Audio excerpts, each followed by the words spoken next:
Well, I guess summer movie season is also sequel season, because it's just one after another right now. And this one's a sequel in another franchise that I haven't been keeping up with. I actually haven't seen the first two A Quiet Place films. No reason really, they're on the list, I want to see them when I get a chance, I just haven't gotten around to it. So I didn't know what happened in the first two, but that's what the internet's for. And Day One is a prequel that follows different characters, so that doesn't matter anyway. So I hit up Wikipedia, did my homework on the other films, then sat down to watch this new one. Here's the situation with A Quiet Place Day One. This is a good film. It's certainly one of the better sci-fi thrillers I've seen in a while. I never felt confused, so if you're like me and you haven't seen the first two movies, that won't be a problem. You'll have no trouble following this one. It's tense, dramatic, exciting. I like the characters a lot. It has terrific acting from the two leads. It has humanity and heart. It's well directed, has good pacing. As a self-contained film on its own, I actually have very few notes. Overall, it's just a really good, solid piece of work. But as part of a franchise that's been telling an ongoing story, it's almost completely unnecessary, even more so when you see how it ends. Now, you'd think the point of doing a prequel story in the first place, even though I guess the second film already kind of did the Day One thing, would be to show this situation from a different angle, or to tell the audience something that they didn't know before that makes them look at the first two movies in a new way, or at least give them some kind of new information that they didn't have yet. And none of those things happen, except in maybe one scene, but it's not entirely clear what's going on there, so I don't know if you can count that. And that's a bit of a deal breaker, because on paper, A Quiet Place always seemed to me like an interesting concept, but one simple enough that it would get stale pretty quickly if you're not adding something new to it in each new installment. And they did that in part two, and that one you find out that the aliens can't swim, so the humans can use that against them. Okay, that's not much, but it's something new that you didn't know in the first movie, unless Wikipedia was lying to me. But Day One doesn't have anything like that, and it doesn't expand on that. I don't think you learn anything here that you didn't know already. So frankly, I don't see the point of doing a Day One story when that means shoving aside the characters the audience had been following and getting attached to for two movies, so you can tell a story about these other people who there doesn't seem to be any point in following. Sure, some of them might return in future sequels, who knows, but with the way the story of this one plays out, there's no need for them to return. Narratively, the whole thing feels like an open and shut one and done, which begs the question, why did we need this? What was the point of this?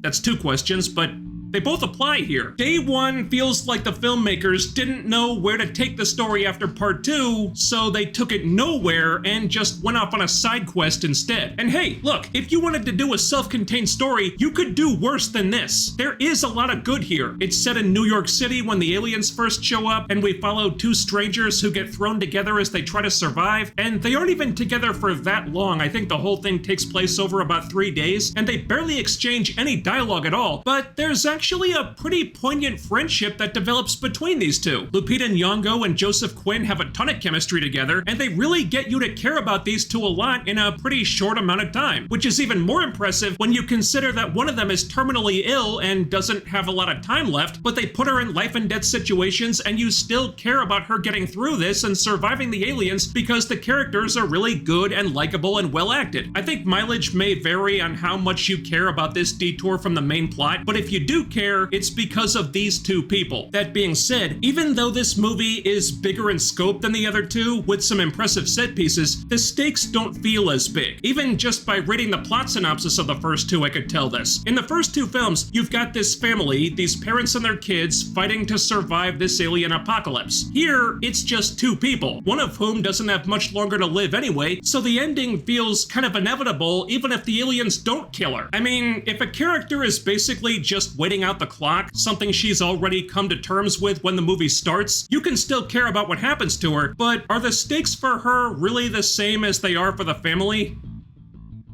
Are they? Now, the movie does a good job of making you invest in her regardless because there is a lot of humanity in these characters, but it still has this vibe of waiting for some big gotcha moment that never comes, because if you're not giving us anything new to go on with these aliens or some new plot element that'll factor in later while this woman is living out her final days, then we're kind of just spinning our wheels here. When you do a side quest in a video game or whatever, it doesn't need to be absolutely necessary, but it should feel like it matters. sequels. Doing it should add a little extra flavor, a little extra spice that you might not need to finish the game or the story, but you should still want to have it because having that thing makes the experience better or more fulfilling. And that's what was missing here. There's nothing in this movie that fans of this franchise will need to know or need to see, or anything that's going to enhance the other two movies either. If you skip this one and then come back for the next film, which I assume will check back in with Emily Blunt and the kids, you're probably not going to miss anything. As a side quest, it's a good one. It's just one that you can pass on and still get the full A Quiet Place experience, so it feels weirdly pointless in the grand scheme of things. The only thing it does offer up is some of the surviving characters who could come back in a later sequel, I guess, and if they do, that's fine, but if they don't,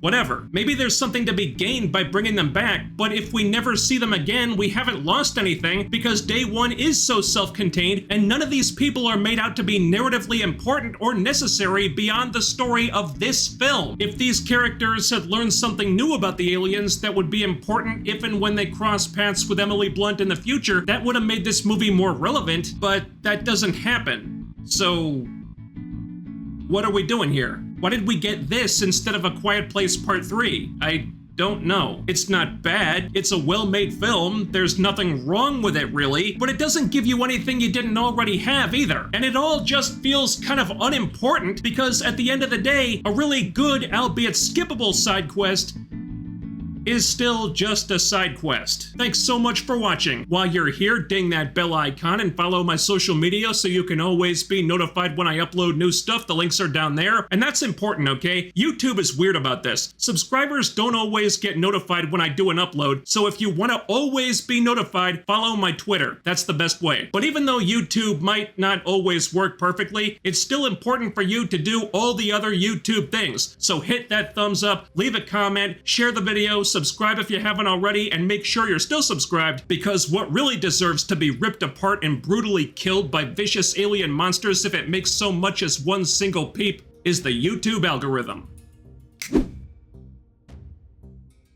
That's all for now. I'll be back with more soon. Take care, stay tuned. I'll see you next time.